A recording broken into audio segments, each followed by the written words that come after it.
Welcome back to our channel for another deep dive into the dramatic world of Los Angeles fashion.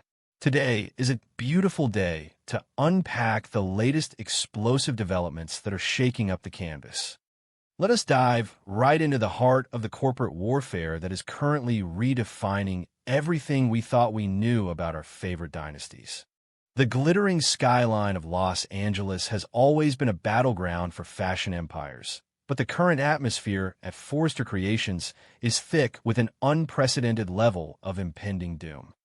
For decades, the towering glass walls of the Forrester building have stood as a monument to untouchable legacy, a fortress of haute couture that weathered every storm of scandal and betrayal. However, the foundation of this seemingly invincible empire is currently fracturing under the weight of sheer executive arrogance. The tension has been building for weeks, a slow-burn powder keg meticulously constructed by pride, favoritism, and a fundamental misunderstanding of the modern fashion market. At the center of this corporate catastrophe is a catastrophic failure of leadership, a blind spot so massive that it threatens to swallow the entire legacy of Eric Forster whole. The shifting dynamics are no longer just whispers in the design room. They are loud, destructive shockwaves tearing through the very fabric of the company, forever altering the balance of power in the industry. Carter Walton has long served as the moral and legal compass of Forrester Creations, but recently, he has been forced into the tragic role of a modern-day Cassandra. In a profoundly intense scene that will undoubtedly be remembered as a turning point in the series, Carter sat across from Ridge and Steffi Forrester, his face etched with the heavy burden of foresight. He did not merely offer legal advice. He delivered a dark, prophetic warning about the devastating consequences of their relentless oppression of Hope Logan Spencer. Carter's voice, usually a calming baritone, was laced with an undeniable urgency as he outlined the exact trajectory of their impending downfall. He warned them that marginalizing the Hope for the Future line was not just a poor business decision, but a fatal miscalculation of human endurance. He explicitly detailed how alienating their most profitable demographic and disrespecting their most dedicated visionary would trigger a chain reaction of corporate ruin. Yet, his profound words hung in the sterile air of the executive office, entirely unheeded by the very people who needed to hear them the most. Steffi Forrester Finnegan's reaction to Carter's dire warnings was a masterclass in executive hubris. Sitting behind the monolithic CEO desk, she exuded an aura of untouchable entitlement, a queen completely detached from the realities of her kingdom. Steffi has always been a fierce protector of her family's legacy, but her recent actions have morphed from protective to downright tyrannical. Her decision to pause the Hope for the Future line yet again, ostensibly to funnel all resources into Eric's couture collection, was thinly veiled sabotage. When Hope finally confronted her, demanding to know when her line would be reinstated, Steffi's response was dripping with condescension. Her flippant challenge, a dismissive inquiry of what Hope was going to do about it, encapsulated the sheer depth of her arrogance. Steffi genuinely believed that Hope was entirely trapped, a captive asset who would simply endure endless humiliation out of loyalty to the Forrester name. She drastically underestimated the fire burning beneath Hope's usually calm exterior, completely failing to recognize that even the most patient soul has a breaking point. While Steffi's active malice lit the fuse, it was Ridge Forrester's historical passivity that allowed the bomb to detonate. Ridge, a man whose entire life has been defined by indecision and a desperate need to avoid conflict, chose to bury his head in the sand. As Carter laid out the impending disaster, Ridge simply looked away, his silence acting as a tacit endorsement of his daughter's destructive behavior.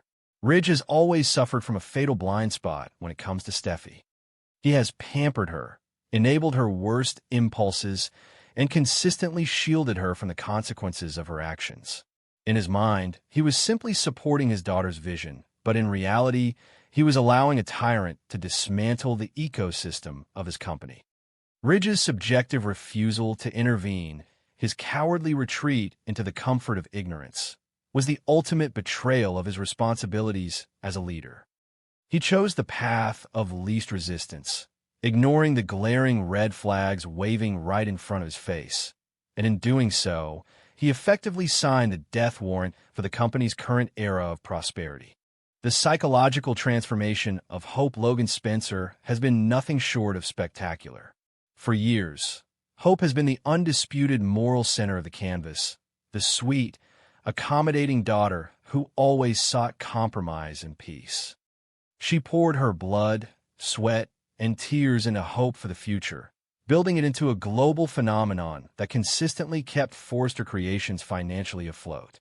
However, Steffi's relentless bullying and Ridge's cowardly complicity finally pushed her over the edge. The moment Steffi uttered those mocking words, a visible shift occurred within Hope. The veil of naive loyalty was violently ripped away, replaced by a cold, radicalized clarity. Hope realized that she would never be respected within the walls of Forrester Creations, that her immense contributions would always be subjugated to the whims of the Forrester name. This realization did not break her. It forged her into a weapon. She embraced her ambition, transforming her profound disillusionment into a ruthless drive for vindication and absolute independence. The catalyst for Hope's ultimate retaliation came in the form of Liam Spencer. Liam, demonstrating a level of strategic acumen that has rarely been seen in his character, recognized the vulnerability of Forrester Creations and the immense value of his former wife's talent. Walking into Katie Logan's newly established boutique, Liam delivered a game-changing solution to the Logan brand's desperate need for a flagship designer. He orchestrated the perfect escape route for Hope, providing her with the ultimate platform to exact her revenge. Liam's maneuvering was brilliant in its simplicity. He recognized that Hope did not just need a new job. She needed a kingdom of her own, a place where she could reign supreme without the constant threat of Steffi's guillotine. By aligning Hope with the rising power of the Logan brand, Liam effectively handed her the nuclear codes to destroy the Forrester monopoly, setting the stage for a corporate war of unprecedented proportions. The day Hope officially resigned from Forrester Creations will be remembered as the day the earth stood still in Los Angeles. The atmosphere in the building was electric with unspoken tension as Hope marched into the executive office, her posture radiating an unfamiliar, terrifying confidence. She did not yell. She did not cry.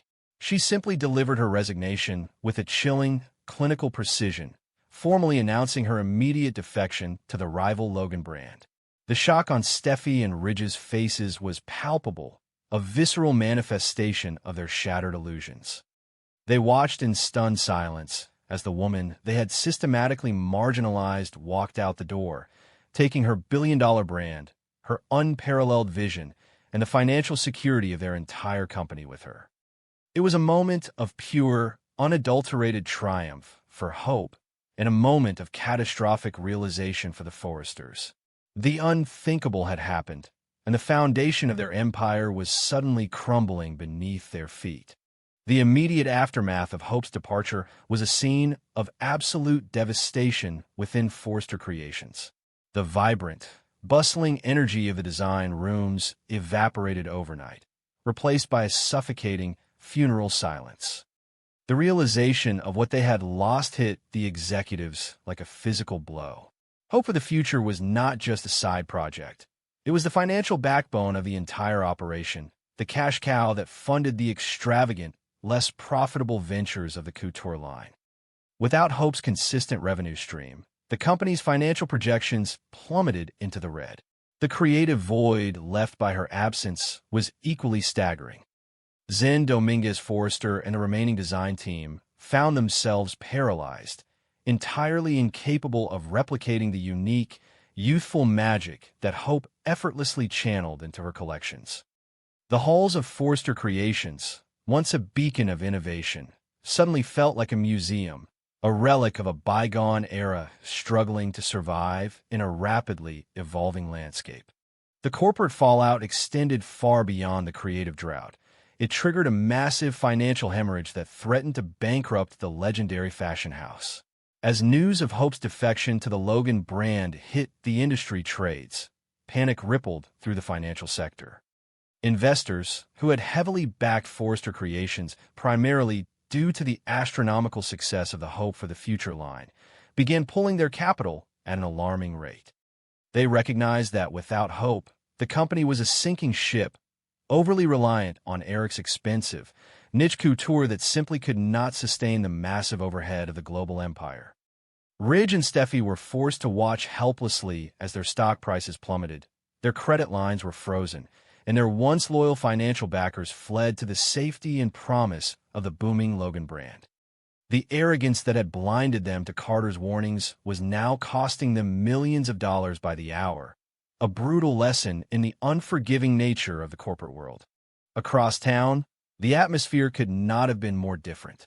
Bill Spencer and Katie Logan were reveling in the monumental success of their newly launched brand, their triumph amplified 1,000-fold by the spectacular collapse of their greatest rivals. Bill, a man who has always thrived on the destruction of his enemies, watched Ridge's empire crumble with a profound, ruthless satisfaction. The global billboards broadcasting the Logan brand's debut collection were not just advertisements. They were declarations of war, towering monuments to Bill's victory over the Forrester legacy. By securing Hope as their crown jewel, Bill and Katie had essentially decapitated Forrester Creations, absorbing their greatest asset and positioning the Logan brand as the new, undisputed titan of the fashion industry. Bill's sinister grin as he watched the Forrester stock plummet was a testament to his predatory genius, a man who knew exactly how to capitalize on the fatal flaws of his adversaries. For Ridge Forrester, the realization of his colossal failure was a slow, agonizing descent into psychological hell. As the company he had sworn to protect disintegrated around him, the echoes of Carter's dark prophecies haunted his every waking moment. The truth he had so desperately tried to avoid was now staring him in the face, inescapable and utterly damning. He realized, with a sickening clarity, that he had nobody to blame but himself. His passive leadership, his cowardly refusal to stand up to Steffi, had directly caused this catastrophe. Ridge was forced to confront the mirror of his own inadequacies, recognizing that his lifelong habit of prioritizing his daughter's ego over the health of the company had finally resulted in the ultimate punishment. The legacy of his father, the empire that Eric had built from the ground up, was being destroyed on his watch, a burden of guilt that threatened to crush his very soul. The deepest layer of Ridge's regret stemmed from his realization of how his relentless pampering of Steffi had poisoned the well. For years, he had treated her as the infallible heir apparent, shielding her from criticism and validating her most toxic impulses. He had allowed her to operate with a level of unchecked authority that bred the very arrogance that drove Hope away. Ridge finally understood that by refusing to hold Steffi accountable, he had not protected her. He had crippled her ability to lead. He had created a monster of entitlement, a CEO who believed that the world would simply bend to her will regardless of how poorly she treated those around her. The destruction of the flagship line was not an accident. It was the direct, inevitable result of an ecosystem that rewarded nepotism and punished genuine talent. Ridge's tears of regret were bitter, a mourning for the company he had lost and the daughter he had failed to properly guide. The psychological torture for Ridge was magnified exponentially by the identity of the man who was currently feasting on the remains of his empire. Bill Spencer, Ridge's mortal enemy, the man he despised more than anyone else on earth, was now the reigning king of the Los Angeles fashion scene.